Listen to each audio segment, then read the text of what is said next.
What is the purpose of this world? Allah says in the Quran, in Surah Ibrahim, chapter number 14, verse number 33 and 34, that Allah subhanahu wa ta'ala has created the heaven and the earth and let water come from the sky. With it, He has given fruits. He has caused the ship to sail with the commandment of Allah subhanahu wa ta'ala. He has caused rivers to flow for the human beings. He has made the sun and the moon for you. He has made the night and the day for you. So all these creations in the world are for the human beings. The full world Allah has created is for the human beings. And it is our duty that we have to thank Allah subhanahu wa ta'ala for all these ni'amah. And besides thanking, it's our duty that we take care of these things. That's the reason Allah subhanahu wa ta'ala has created animals. But killing animals, it is prohibited. Killing animals is prohibited. It's mentioned in Hadith of Muhammad sallallahu alaihi wasallam that do not kill animals for target practice. Yes, for food amongst the halal animal which Allah has given permission, that you can have. With the way Allah has showed you and the Prophet has showed us. But for target practice, and we find many people, they want to conquer these ni'amah. They do target practice and they want to put the head of the animal in the drawing room. Allah has created the mountains. We want to conquer the mountains, go on Mount Everest. How many people die every year in trying to climb the Mount Everest? We want to conquer it. We want to thank Allah subhanahu wa ta'ala for the ni'amah. Even though Allah subhanahu wa ta'ala says in the Quran, the camels have been created for you to carry load. But even though they have been created for you, we have to love them, we have to respect them.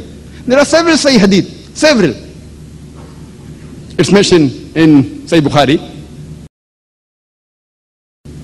volume number 8, that there's a person who gave water to a thirsty dog by going in the well, by carrying the water in the socks, and because of that, he was granted Jannah.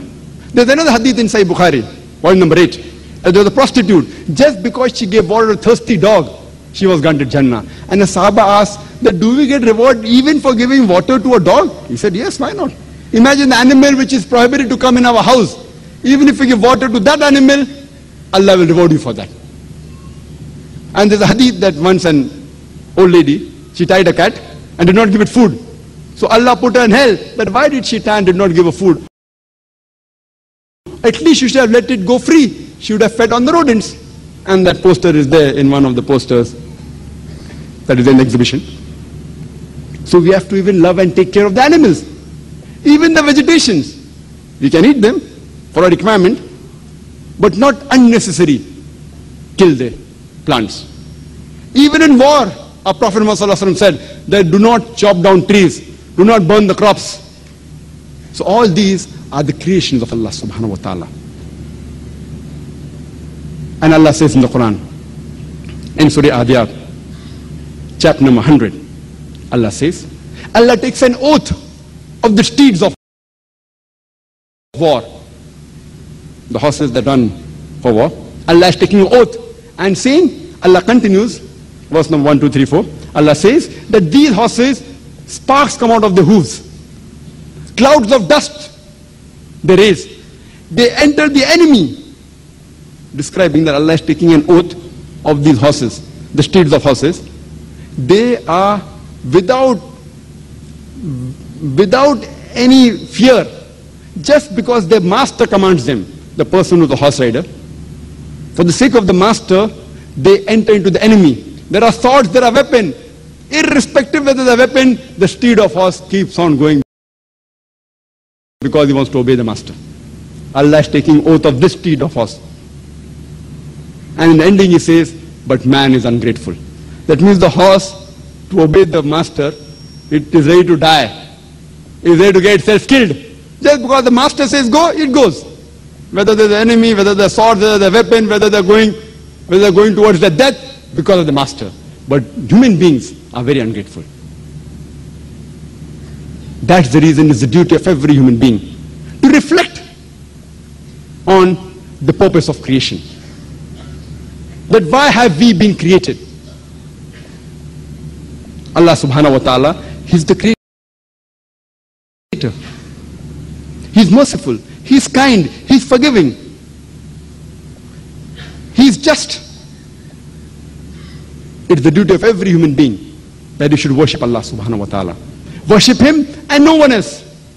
And this life, you have to remember, is a test for the hereafter. If we follow His commandments, we shall go to Jannah. If we don't, we shall fail this test and go to Jahannam. And we have to take care of the ni'mah Allah has given us. I'd like to end my talk by giving the quotation of the glorious Quran from Surah Al-Imran, chapter number 3, verse number 110, which says, Kuntum khaira ummatin ukhrijat lin-nas. O ye Muslims, ye are the best of people evolved for mankind. We are called as khaira ummah, the best of people. Whenever there is honor, it is always for the responsibility. There is no honor without responsibility. The responsibility is mentioned in the same verse, and Allah continues, Ta'miruna bil ma'rufi wa tanhauna 'anil munkar wa tu'minuna billah. Because we enjoin what is good and we forbid what is wrong and we believe in Allah. It's the duty of every Muslim that whatever he knows, if you know the purpose of creation, you have to tell it to the others. By what we created, we should worship no one but Allah subhanahu wa ta'ala. This life is a test for the hereafter. Invite people to the truth, exhort them to the truth.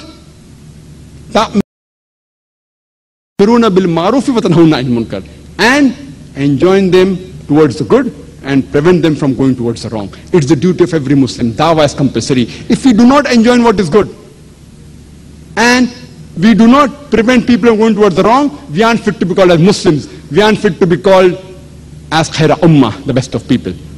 I would like to end my talk with a quotation of the Quran from Surah Nahl, chapter 16, verse 125. It says, Udu ila sabili rabbika bil hikmah wal mu'azzat al hasna wajadil billati ahsan. Invite all to the way of thy Lord with wisdom and beautiful preaching, and argue with them and reason with them in the ways that are best, most gracious. Wa akhiru da'wana alhamdulillahi rabbil alameen.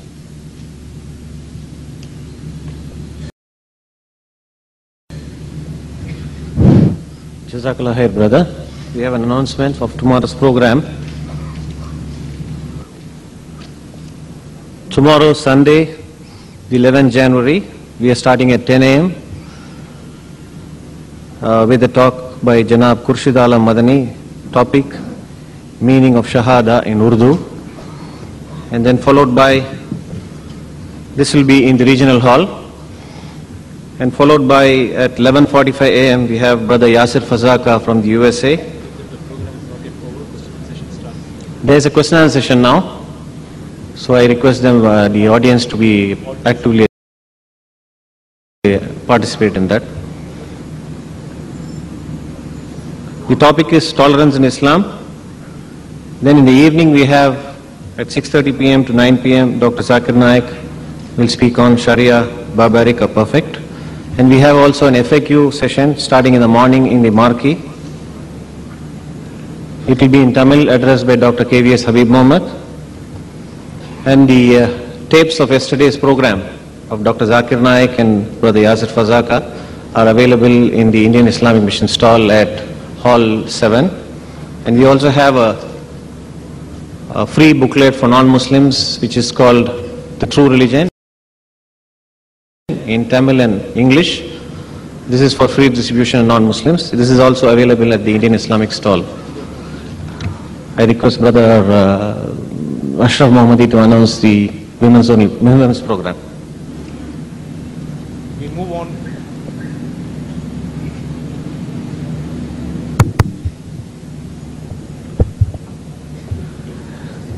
Now we move on to the question and answer session. Before we begin, let me lay down the rules so that we can have the session in a very smooth fashion. Please form a queue at one of the 4 mics provided to you. One mic is in the ladies section. There are 3 mics in the gents section, one at the back side, one on my right, and one here on my left.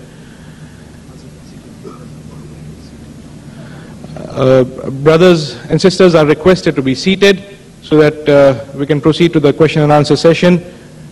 This is a very interesting part of the program which should not be missed. While posing the questions,